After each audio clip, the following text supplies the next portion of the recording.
So here is a nice looking affordable watch that looks like a different, less affordable watch. Try to act surprised. I'm kidding. You really should be surprised, as this watch actually shares some of the same specs as the less affordable watch. This is the Addiesdive AD2037, a sub $100 homage to the sub $600 full and Mary line of chronograph watches, which itself is a homage to way more expensive Patek Philippe chronographs of old. Full disclosure, this watch was sold to me by Addiesdive at a discounted price as part of an ongoing collaboration. I do my best not to let it affect my review, but as I'm only human, keep that in mind as you watch this video. This is the price these are going for during recording, and they do tend to drop in price during AliExpress sales. They are available in either salmon panda dial or a black reversed panda like the one I have, with two different strap colors. For that money you get the watch in the usual old plastic box all Addiesdive watches come in. And this is everything you can expect to get with your watch. The case measures 38mm in diameter, it is 13mm thick including the protrusion of the crystal, the distance between the lugs is 20mm, and it's 46mm from one lug tip to the other. The weight of the watch is 66 grams on the supplied leather strap, and water resistance is 100 meters.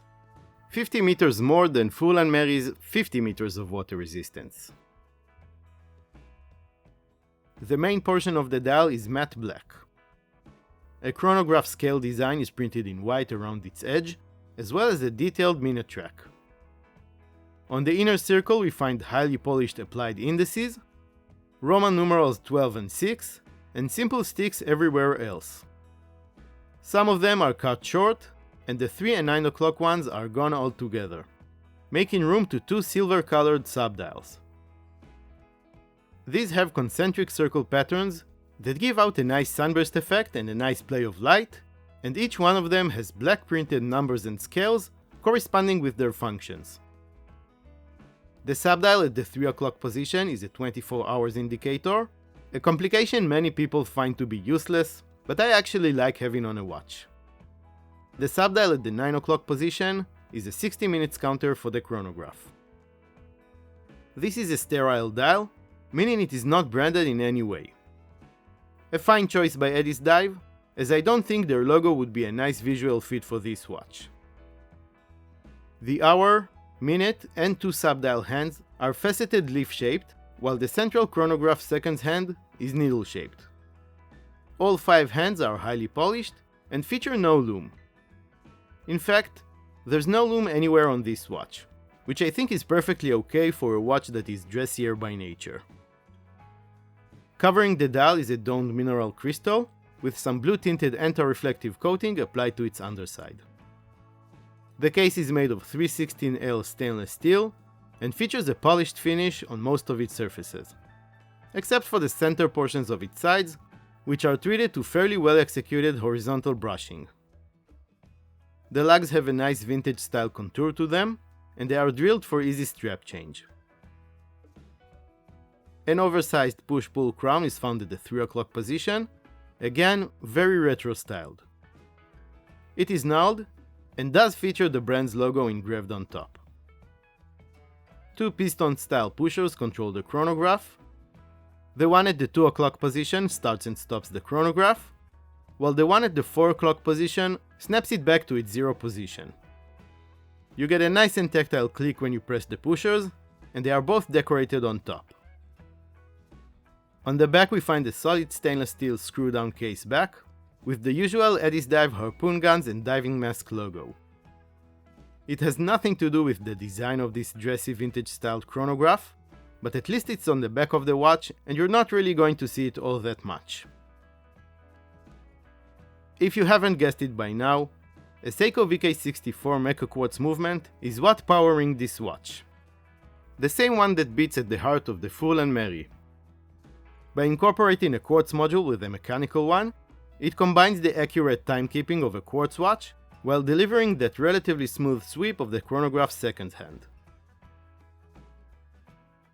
The strap is a plain caramel colored 2-piece leather strap with that vintage style double stitch on top. It's nice and limber overall and has that leather smell, but I think it looks a bit cheap. It features quick release spring bars and a polished and unbranded stainless steel buckle.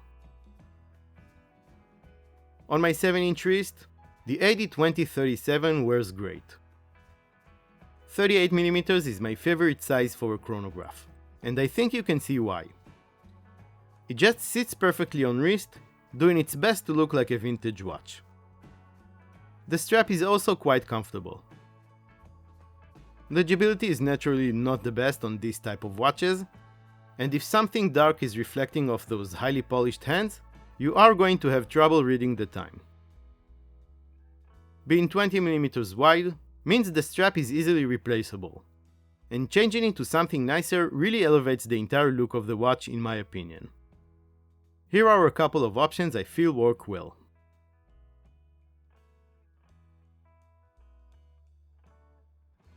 Let's go over the pros and cons now. Pros first. Many people, including myself, have been complaining about Addiesdive putting their very diving-oriented logo on their non-dive watches dials. I love seeing that the brand is listening to its buyers and starting to release new watches with sterile dials and with a more fitting text-only logo. I think it makes the watch much more appealing than if it had their logo on it. It's a good looking watch, and a nicely made one for under $100. For that money you get a Seiko Mecha Quartz powered chronograph with a stainless steel case that wears great on the wrist. I really like the retro shape of the case, especially the side profile with those curved and drilled lugs and ornate chronograph pushers. Moving on to the cons, I'm obviously going to mention the crystal.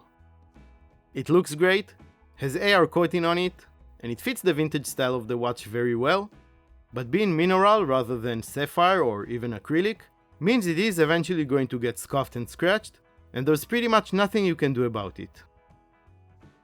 Now, other than the strap looking a bit cheap, I don't really see anything else to complain about. Let me know what you guys think of this dressy chronograph from Addiesdive down in the comment section below. You'll find a link to this watch in the description of this video. That is going to be an affiliate link, so if you're interested in picking one of these up and supporting the channel in the process, that would be much appreciated. Another way you can support this channel is by giving this video a thumbs up and by subscribing to my affordable watch collection and hitting the notification bell for more affordable watches related content.